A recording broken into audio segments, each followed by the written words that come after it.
자, 이제 이렇게 축복할 날도 6개월밖에 안 남았습니다. 1년의 절반밖에 안 남았으니 우리 한없는 축복의 마음과 더 큰 목소리로 옆에 분을 깨우고 축복하기 원합니다. 당신이 예수님의 교회입니다. 당신이 예수님의 교회입니다. 아멘. 여러분, 어렸을 적에 운동회 했던 기억이 나십니까? 운동회를 하게 되면 반드시 한 가지 똑같은 사건이 벌어집니다. 어느 학교든 어느 해든 동일한 일이 하나 벌어지는데 꼭 달리다가 넘어지는 애가 나온다. 꼭 달리다가 넘어지는 애가 나옵니다. 그런데 그게 넘어지는 게 개인 혼자 달리는 100m 달리기 하다가 넘어지면 혼자 그냥 꼴찌하고 마는데, 계주에서 결정적인 순간에 바톤을 놓치거나 넘어지는 일이 벌어지게 되면 천군 백군 나눠서 운동회 하고 있을 때 한쪽 팀이 완전히 실망해서 에이 하고 만다 이거. 에이 하고 만다 이거. 근데 만약에 여러분들이 그 넘어진 주자라면 어떻게 하시겠습니까? 내가 지금 계주 선수로 이어달리기 천군이든 백군이든 그 팀의 달리기 선수로 바톤을 이어받고 열심히 달리려고 했는데 몸과 마음이 따로 놀아서 넘어지고 말았어요. 그때 여러분은 어떤 걸 선택하시겠습니까? 너무 창피하고 미안해서 별로 다치지도 않았는데 크게 다친 척하고 그냥 누워있는다, 그러면서 오버액션 하면서 이렇게 얘기를 한다, 이런 쪽을 택하시겠습니까? 아니면 저쪽 팀도 언젠가는 넘어질 수도 있어, 나는 마음으로 얼른 일어나서 내가 할 수 있는 최선을 달려가시겠습니까? 자, 인생에 있어서 우리는 언제나 이와 같이 넘어질 만한 위기를 당합니다. 내 인생의 계획이 어긋나고 빗나갈 때, 실패할 때, 또 내가 의도하지 않았던 것으로 인해서 내가 너무나도 큰 손실을 입고 곤고할 때, 뿐만 아니라 내 잘못이 아닌데 누군가의 잘못으로 인해서, 누군가의 무고한 말을 통해서, 누군가의 실수를 통해서 나에게도 그 피해가 와서 인생이 어려울 때, 위기가 있습니다. 원인은 다양하지만 넘어졌다 이 말이에요. 그 일이 저도 짧게는 20여 년, 또 신학교를 들어가서부터는 벌써 26년째 이렇게 교회에서 전문 사역자로 섬기면서 이렇게 성도들의 삶을 들여다보니까 누구나 다 있더라는 거예요. 누구나 다. 누구에게든 다 바톤을 쥐어받고 뛰다가 넘어지는 일이 있더라는 거예요. 그게 내 실수로 넘어질 수도 있고, 누군가가 실수로 해서 발에 걸려서 넘어질 수도 있고, 정말 재수없이 길바닥에 그 운동장에 있었던 돌뿌리를 밟아서 삐뚤에서 넘어질 수도 있고, 어떠한 요원이든 넘어지더라는 거예요. 모두가 넘어지더라는 거예요. 모두가 위기가 있더라는 거예요. 그런데 제가 지켜보니까 중요한 건 넘어졌느냐 안 넘어졌냐가 아니라는 거예요. 왜? 모두가 넘어지니까. 중요한 건 넘어졌던 그 삶의 위기에서 무엇을 새롭게 시작하느냐가 남은 인생을 결정하더라는 거예요. 100m 달리기 참 잘했어요, 1등 도장 하나 노트한 건 그거 별로 아닙니다. 그러나 중요한 것은 내가 달리기를 하다가 실수로 넘어질 수도 있지만 그 위기에서 변명거리를 찾고, 누구 때문에 넘어졌다고, 누가 밀었잖냐고, 너 때문이라고, 아니 엄마가 오늘 운동화 이거 안 신고 간다 그랬는데 신고 가라 그래서 엄마 탓이라고, 누구 탓만 하면서 울고 있고 화내고 분노하고 누워있는 인생을 시작할 건가? 아니면 걸리적거리는 신발 집어 던지고 맨발이라도 내가 포기할 수 없다라고 어려서부터 다시 일어나 꼴찌면 어떠냐고 끝까지 최선을 다하는 달리기를 해서 친구들의 기억 속에, 야 쟤는 대단한 놈이야, 넘어져서 꼴찌인데도 끝까지 지가 1등인 것처럼 뛰더니 결국은 하는 새로운 인생을 시작할 것입니다. 여러분은 주로 어느 쪽이십니까? 다시 한번 말씀드립니다. 인생은 누구나 다 위기를 맞습니다. 작든 크든 경중을 말할 수는 있습니다. 원인도 다양합니다. 그러나 인생의 위기에서 내가 무엇을 시작하느냐가 내 남은 날들을 결정한다라는 사실을 명확하게 아셔야 됩니다. 여러분, 사자성어 중에 경국지색이라는 말이 있습니다. 나라를 기우뚱할 만큼, 기울게 할 만큼 빼어난 미모를 가지고 있다는 뜻이죠. 경국지색에 어울릴 수 있는 여러 여인들이 기억이 납니다. 그래, 그 중에 한 사람이 초선이라고 하는 여인입니다. 삼국지연, 즉 중국의 삼국지에 나오는 가상의 인물이죠. 그 삼국지에 따르면 초선은 왕윤이라고 하는 중국의 당시 그 나라가 한나라였는데, 그 한나라의 최고 이름난 정직하고 신실한 왕윤이라고 하는 재상의 집에 있었던 여인이었습니다. 근데 이 왕윤이 어느 날 보니까 나라를 지금 완전히 좀먹고 무너뜨리고 있었던 사람이 누구냐면 동탁이라고 하는 놈이었거든요. 이 동탁만 없으면 한나라가 다시 한번 부흥을 할 것 같다는 생각을 했어요. 근데 동탁을 없애지 못하는 이유는 동탁 옆에 누구도 이길 수 없는 강력한 여포라고 하는 장수가 있기 때문에 이 두 사람을 떼어놓지 않고서는 동탁을 물리칠 수가 없더라는 거예요. 그래서 미인계를 쓰죠. 경국지색이라고 하는 초선이라는 아이를 데려다가 미인계를 써서 결국 여포로 하여금 동탁을 반역해서 동탁을 죽이게 만듭니다. 계획대로 된 거예요. 그러면 이제 나라가 평화가 와야 돼요. 이제 한나라라고 하는 황실이 부흥해야 돼요. 나라가 이제는 좀도둑이 없어져야 돼요. 그런데 왕윤이 계획했던 대로 됐음에도 불구하고 왕윤이 꿈꾸던 일은 벌어지지 않았습니다. 가후라고 하는 잔머리를 잘 쓰는 교활한 놈에 의해서 오히려 전세는 역전되고 백성들이 들고 일어나서 왕윤이 역적이 되고 말았습니다. 그때 이 재상 왕윤은 삼국지에서 아주 잘못된 악수를 두죠. 위기를 맞았습니다. 내 계획대로 안 됐습니다. 계획대로 됐는데 결과가 계획대로 되지 않았어요. 인생의 위기를 맞았습니다. 그런데 그때 그는 잘못된 선택을 해서 본인도 죽고 나라는 더욱더 사악한 무리들에게 넘어가고 마는 거, 안타까운 일을 결과를 초래하고 말았습니다. 여러분, 무엇을 시작하시겠습니까? 위기는 누구나 있어요. 무엇을 시작하시겠습니까? 그 시작이 우리의 남은 여생을, 내 남은 미래를 결정한다라고 하는 명확한 사실을 역사를 통해 수도 없이 봅니다. 다윗과 사울을 우리는 너무 잘 압니다. 성경에서 다윗과 사울의 이야기는 너무 잘 압니다. 그 두 사람도 다 인생의 위기를 맞았습니다. 사울도 인생의 위기가 있었습니다. 인생의 위기에서 그는 무엇을 선택했습니까? 그가 블레셋이 군대가 쳐들어왔는데 사무엘 제사장이 오지 않아가지고 많은 군인들이 도망가기 시작합니다. 위기입니다. 그때 그는 무엇을 선택하고 시작했습니까? 자기가 제사장 노릇까지 하는 일을 시작했습니다. 그리고 그의 잘못이 지적됐을 때 회개하지 않았습니다. 위기에서 회개할 줄 모르고 위기에서 하나님 볼 줄 몰랐던 사울은 남은 여생이 그의 위기 때문에 무너진 것이 아니라 그의 위기 때 그가 선택했던 것으로 인해서 무너졌습니다. 다윗을 봅니다. 그는 숱한 위기를 맞았습니다. 20여 년 동안 위기였습니다. 악야에서 위기였습니다. 전쟁터에서 위기였습니다. 블레셋 땅에서 위기였습니다. 모압 땅에서 위기였습니다. 그러나 그가 위기 때마다 그는 무엇을 시작했습니까? 우리가 대표적으로 그가 남유다의 왕이 됐을 때, 그리고 북이스라엘 사람들도 몰려와서 그가 이스라엘의 왕이 됐을 때, 그러나 사람들은 마음으로 다윗을 왕으로 여기지 않고 있었던 그 시절, 언제 누가 나를 죽일지 몰랐던, 명목상으로는 왕이지만 사람들이 존경하거나 왕으로 인정하지 않았던 그 위기 때 다윗은 무엇을 택했습니까? 하나님의 법궤를 붙들고 여호와를 보는 일을 택했습니다. 하나님의 법궤를 찾아서, 기다린 여림 속에 있었던 버려진 법궤를 찾아서 예루살렘으로 데리고 와 예루살렘 그 성막에 안치하고 지성소에 그것을 모시고는 기뻐 날뛰며 춤추며 여호와를 예배하는 일을 택했습니다. 여호와를 바라보는 일을 택했습니다.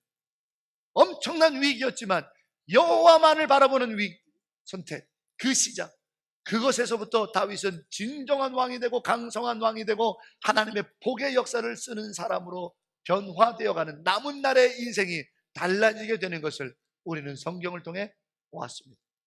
여러분은 무엇을 택하시겠습니까? 무엇을 시작하시겠습니까? 물질의 문제 때문에 위기가 오기도 하고, 건강의 문제 때문에 위기가 오기도 하고, 사람과의 관계 때문에 위기가 오기도 하고, 내 믿음의 시련, 시험당한 때문에 위기가 오기도 하고, 우리는 다양한 원인으로 위기를 맞습니다. 어떤 이는 교회에 갔다가도 위기를 맞습니다. 목사 때문에 위기를 맞기도 합니다. 교회의 다른 사람들로 인해 그 말 한마디 위기를 당하기도 합니다. 이건 불합리하겠다고 해서 위기를 맞기도 합니다. 누가 자잘못을 떠나서 언제든지 우리는 위기가 있다라는, 그때 여러분은 무엇을 시작하시겠습니까?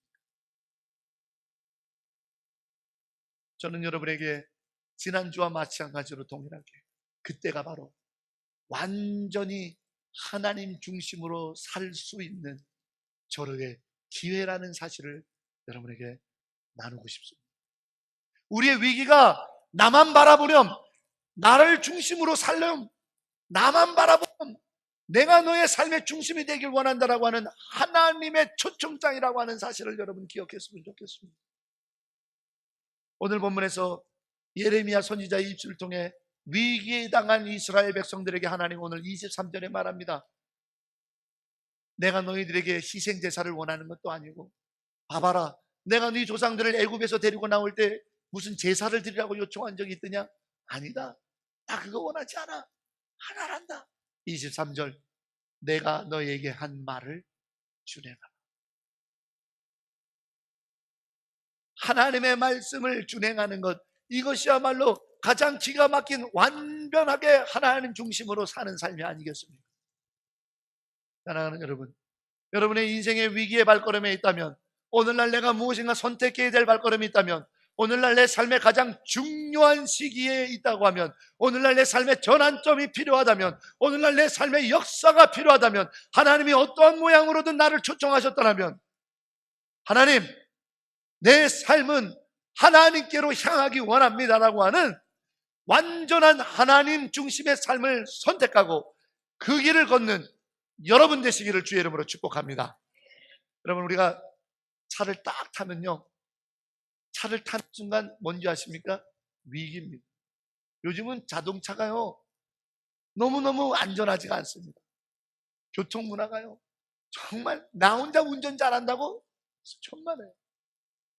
술 먹고 운전하다가 와서 들어받기를 하고요. 그리고 저하고는 전혀 상관없이 달리다가 도로에 있었던 뾰족한 것 때문에 타이어가 펑크가 나가지고 큰일 나기도 하고요. 너무 길거리들이 다 위기입니다. 우리의 삶의 현장들이 다 위기입니다. 지난주에 멀쩡히 국제공항인 터키 이스탄불 공항에서 폭탄이 터지는 거 보십시오. 어디 한 구석 안전하다라고 말할 것이 없습니다.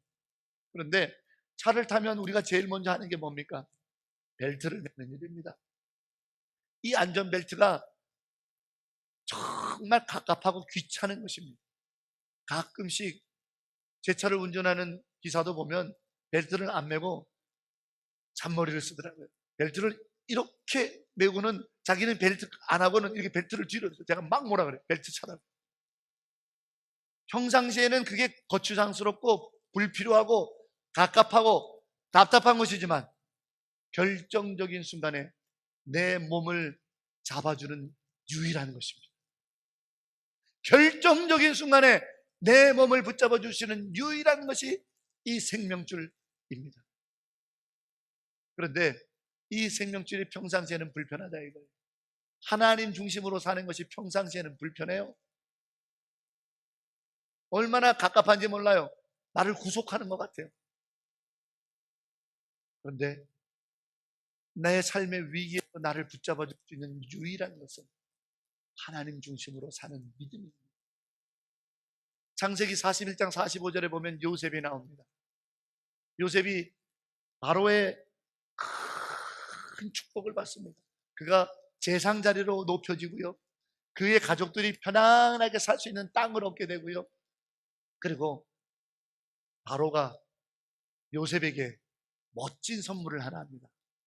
야, 너 다 마음에 드는데 이름이 요셉이 뭐냐? 사브낫 바네아라 하라. 이거는 애굽식 이름이에요. 요셉은 저기 촌뛰기 이름. 자기 시골 이름이에요. 그래서 그 이름을 도저히 불러주지 못하겠어요. 여러분, 히브리식 이름이라는 거예요. 노예식 이름이라는 거예요. 떠돌이식 이름이라는 거예요. 근데 당대 애굽은 어떤 곳입니까? 그거보다 발전된 나라가 없거든요. 여러분, 요셉보다 약 100여 년 전 앞섰던 아브라함이 그의 조카 롯하고 애굽 땅에 갔다가 다시 돌아와서 헤어질 때 우리 성경에 롯이 소돔과 고모라가 있는 소알 땅을 택한다고 그랬어요. 그런데 그 땅을 택하는 이유가 성경은 이렇게 기록되어 있어요. 애굽 땅 같고 에덴 동산 같기 때문이다. 애굽이 얼마나 발전되고 좋으면 아브라함의 조카 롯의 눈에는 뭐처럼 보였다고요? 에덴 동산처럼 보였다고요. 그게 벌써 100여 년 전이에요. 그러니 얼마나 더 많이 발전했겠어요. 그 신식 도시, 세련된 곳, 발전된 문명, 편리한 삶, 그리고 그 사람들은 거기에 맞는 유행을 갖고 살 것이고, 그 사람들이 유행 타고 있는 문화들이 있을 거예요. 거기에는 요셉이라는 이름은 너무나도 어울리지 않는 촌띠기 이름이에요. 전에 종으로 살 때는 요셉이라고 불려도 괜찮았어요.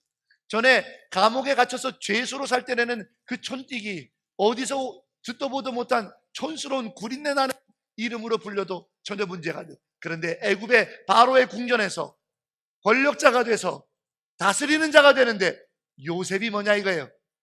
사브나 바네아. 그것도 바로가 지어진 이름이에요. 신의 아들이라고 불리는 바로가 불려주는 이름이에요. 근데 그 이름도 멋진 뜻이에요. 하나님이 말하도다. 너를 통해서, 이런 뜻입니다. 괜찮은 이름이죠? 세련되죠? 애국 사람들이 야 사브나 바네아가 오신다 하면은 이름도 뭔가 있어 보입니다. 무슨 총회장님 오십니다. 무슨 회장님 오십니다. 무슨 증정회장님 오십니다. 굉장히 있어 보이는 거거든요. 그런데 요셉은 그 이름을 좋아하지 않았어요. 어디서 볼 수 아느냐? 그가 낳은 두 아들을 히브리 촌띠기 이름으로 므낫세, 에브라임이라고 지어주거든요.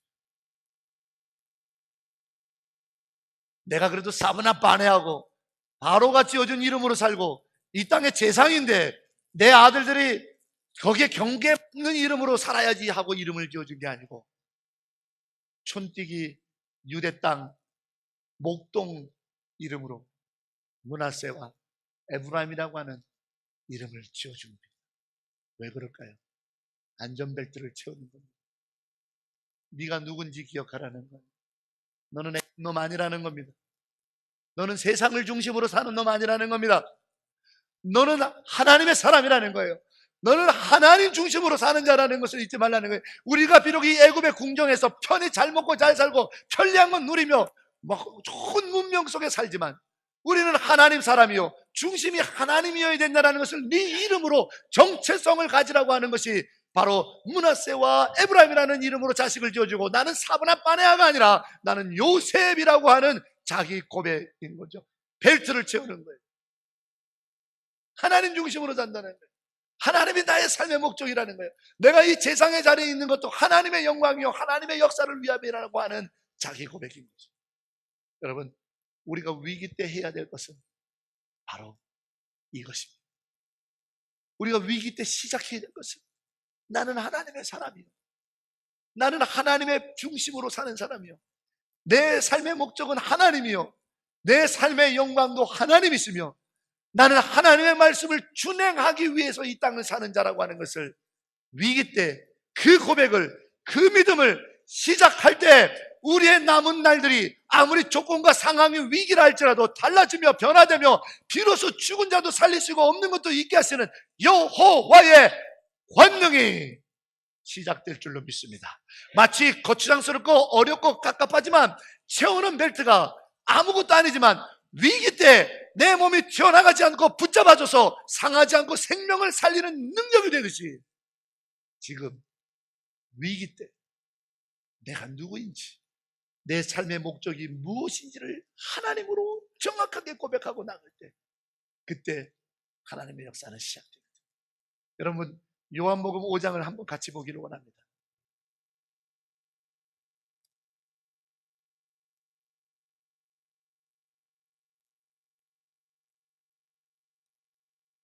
요한복음 5장 41절로 4절까지 말씀입니다.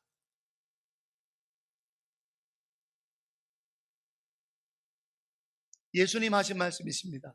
요한복음 5장 41절로 44절 우리 다 같이 한 목소리로 읽겠습니다. 나는 사람에게서 영광을 취하지 아니하노라. 다만 하나님을 사랑하는 것이 너희 속에 없음을 알았노라.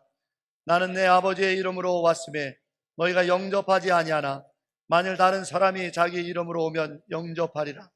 너희가 서로 영광을 취하고 유일하신 하나님께로부터 오는 영광은 구하지 아니하니 어찌 나를 믿을 수 있느냐? 아멘. 오늘 예수님께서 하시기를 뭐라 말씀하시느냐? 왜 너희는 사람에게서 영광을 받고 사람이 너의 사는 목적이 되느냐? 그러니까 믿을 수 없는구나. 그러니 믿음이 없는구나. 나는 하나님만이 나의 영광이요, 하나님께로부터 오는 영광의 역사들을 내가 취하며 하나님이 나의 삶의 목적이 되게 하는 삶을 살겠노라고 예수님 고백하고 자백하시는 부분입니다. 예수님이 위기입니다. 어떤 위기입니까? 십자가에 죽으셔야 될 위기가 점점 다가오는 거죠. 십자가는 예수님에게 있어서 인생의 위기입니다. 십자가의 죽음이라는 것이 여러분 얼마나 참혹한지, 십자가는 예수님의 인생의 위기입니다. 그 위기에서 예수님은 시작하십니다. 무엇을요? 나는 아버지의 영광을 택합니다. 예수님은 십자가를 택하신 분이 아닙니다. 아버지의 영광을 택하신 분입니다. 예수님은 십자가를 택하신 분이 아닙니다. 아버지를 삶의 목적으로 택하신 겁니다. 그렇기 때문에 아버지의 뜻인 십자가가 당연히 가는 길이었던 것입니다. 겟세마네 동산에서 그분이 기도하십니다. 얼마나 힘을 주고 괴롭게 기도했으면 성경은 그의 땀방울이 핏방울 됐다고 했습니다. 이건 이렇게 해석하시면 됩니다. 얼마나 부르짖고 소리도 못 내고 하면서 괴롭게 기도했으면 실핏줄이 터져서 눈엣가에 실핏줄이 터져서 피가 땀에 스며들기 시작했고, 너무 괴로워가지고 몸부림치면서 기도하다 보니 그 주변에 있는 작은 돌멩이들과 가시덤불과 나뭇가지에 찢겨서 그 피가 땀방울에 스며들어 같이 떨어지기 시작한 거죠. 얼마나 위기면, 얼마나 인생의 위기면, 얼마나 인생의 위기면 말도 못하고 신음만 하면서 힘을 줬으면 그의 실핏줄이 터져나가고, 얼마나 괴로우면 몸을 움직이고 고통스러워 여기 찢기고 저기 찢겨서 그 피가 땀에 스며들어 땀방울이 핏방울 같이 되어 떨어지겠습니까? 위기거든요. 그런데 그 위기에서 요한복음 5장 41절 44절 예수님이 하셨던 그분의 결단을 우리는 깨닫게 됩니다. 사람에게 영광을 취할 것이 아니고 아버지를 나의 목적으로, 아버지를 나의 영광으로 삼는다. 그래서 예수님께서는 예루살렘에 올라가서 나의 뒤를 따르라, 검을 들으라, 이제 로마를 쫓아내고 나의 왕국을 세우리라 하며 정치적인 지도자로 등극하는 사람의 영광을 취하는 것을 버리시고 아버지의 영광, 하나님을 내 삶의 목적으로 삼아서 십자가에 죽으신 것입니다. 이것이 복음입니다. 인생의 목적을 위기 때에 아버지로 삼고 위기 때에 인생의 목적을 하나님이 주시는 영광으로 시작했던 예수님의 그 길가에 하나님께서는 그 미래를 바꿔주셨습니다. 죽은 자 가운데서 살리시고 부활을 주시고 영원한 생명의 첫 열매가 돼서 천국문을 여는 이름으로 삼아주셨습니다. 이것이 복음입니다. 인생들아, 너의 인생 가운데 위기가 있지 않느냐? 주의 음성 듣고 눈을 들어 하나님을 바라보라.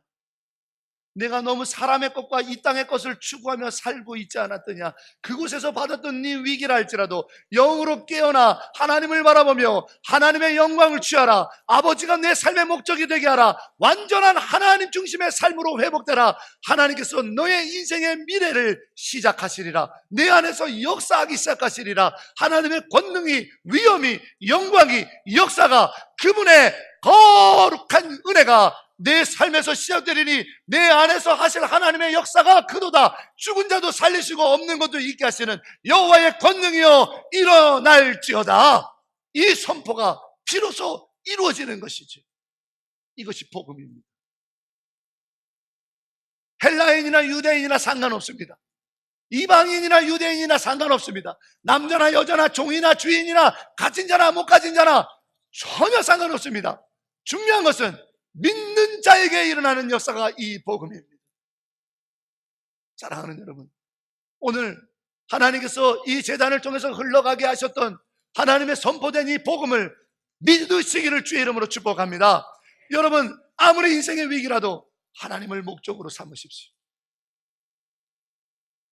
하나님의 영광을 취하십시오. 비로소 하나님께서 여러분 안에서 일하십니다. 사도 바울은 그것을 너희가 거룩한 바 하나님의 영이 거하는 성전인 것을 알지 못하느냐. 그러므로 너희가 너희 몸을 통해서 아버지께 영광을 돌릴지어다. 우리는 그 앞절인 네가 성령이 거하는 하나님의 전이라는 걸 모르냐, 거기까지밖에 안 해워요. 그 다음 절이 더 중요해. 그러므로 너희는 너희의 몸으로 아버지께 영광을 올리라. 이제 우리가 할 차례입니다. 걱정하지 마세요.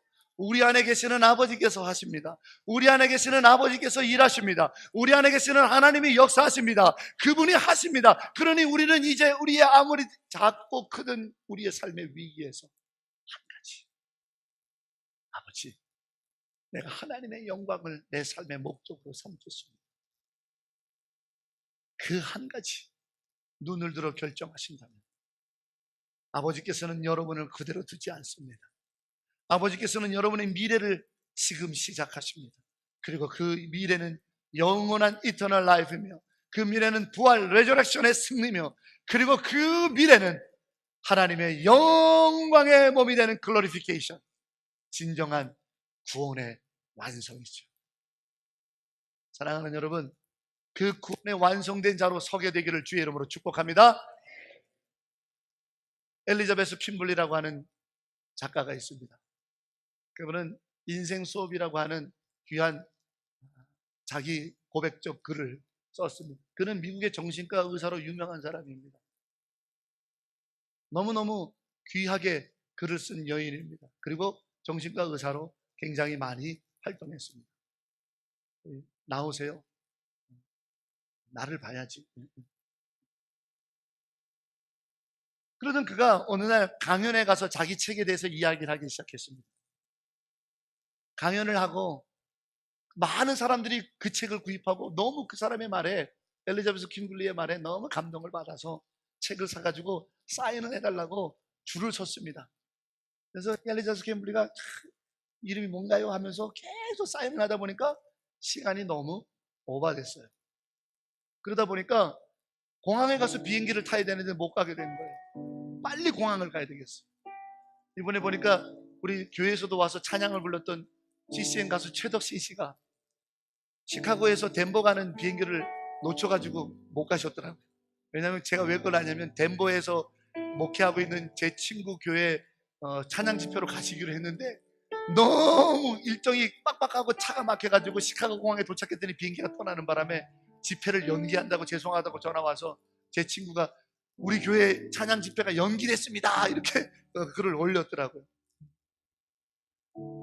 그만큼 그 엘리자베스 킴블리도 공항에 허물떡 가다 보니까 사람들이 많이 서 있는데 차마 미안합니다, 더 이상 사인을 못 하겠어요. 그리고 공항에 헐레벌떡 도착했어요. 그러다 보니 강연했죠, 사인했죠. 그러다 보니 화장실을 못 간 거예요.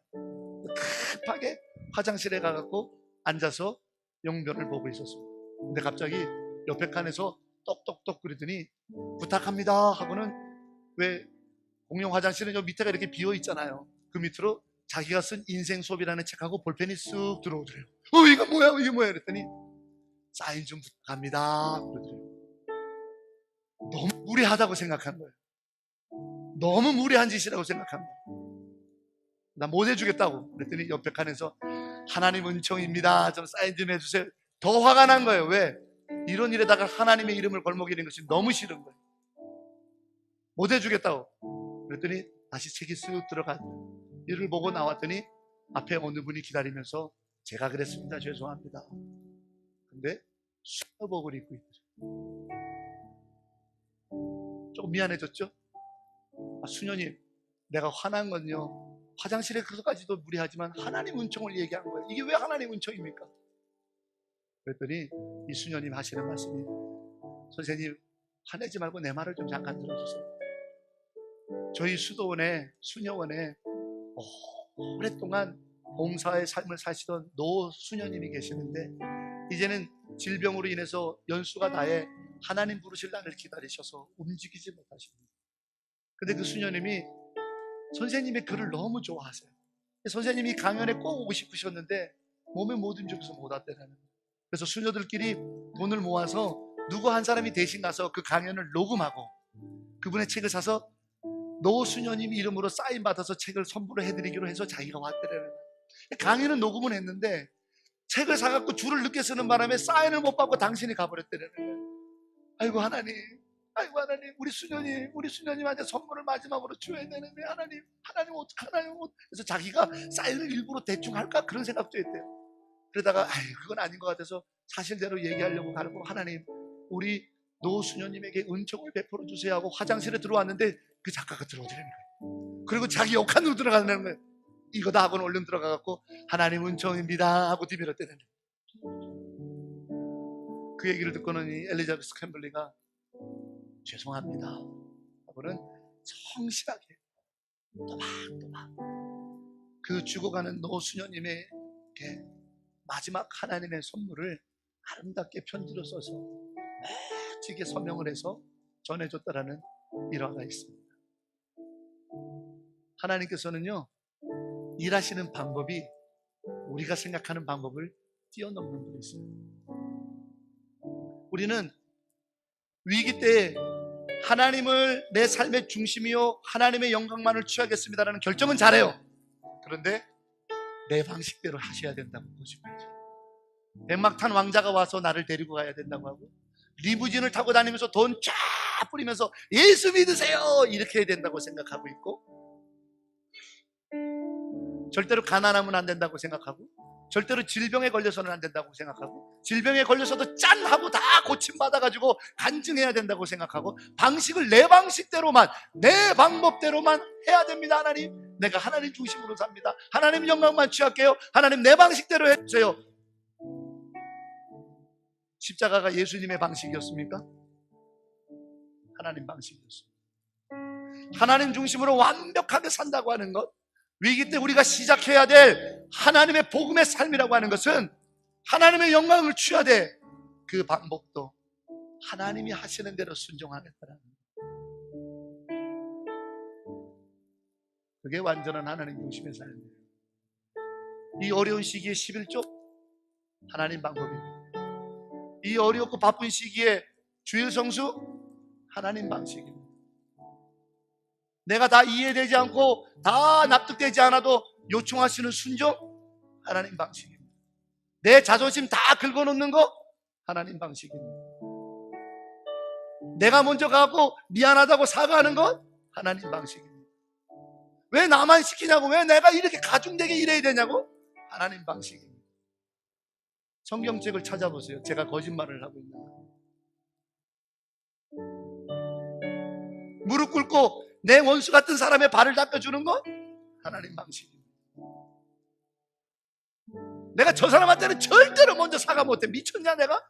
사과하는 것 하나님 방식입니다.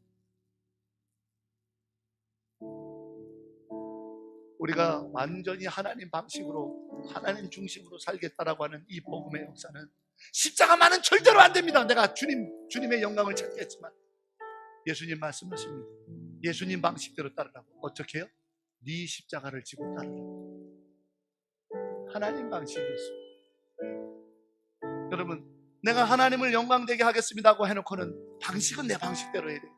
어떻게 나한테 이럴 수가 있냐고, 어떻게 나한테 이런 식으로 대할 수 있냐고, 어떻게 내가 완전한 하나님의 중심의 삶이 아니고 역사는 일어날 수 없습니다.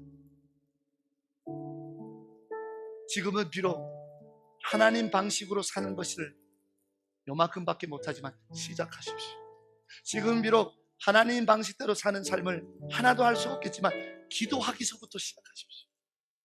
삶의 위기 때 하나님의 영광을 취하는데 아버지의 방식대로 순종하며 가겠다라고 하는 그 시작을 하는 자의 미래가 바뀌는 것이 복음입니다. 그게 복음의 권능입니다. 그게 복음의 역사입니다. 그게 복음의 축복입니다. 그게 복음의 능력입니다. 사랑하는 여러분, 그 복음 앞에 순종하고 그 복음의 권능으로 이 땅을 살아가는 하나님의 사람들 되시기를 주의 이름으로 축원합니다. 기도하겠습니다. 아버지, 내 삶의 위기는 하나님의 영광을 취하는 완전한 하나님 중심의 삶을 살라고 하는 하나님의 초청이라는 사실을 믿습니다. 그러나 그 방식도 하나님 방식입니다. 내 지식과 경험으로는 지금 절대로 깊은 곳에 그물을 던지는 건 미친 일입니다. 그러나 주님 말씀 의지에서 내가 그물을 던지리이다. 진정한 고백을 받아주시고 완전한 하나님 중심의 삶으로 결단하는 우리에게 복음의 권능을 이루어 주시옵소서. 예수님의 이름으로 기도합니다.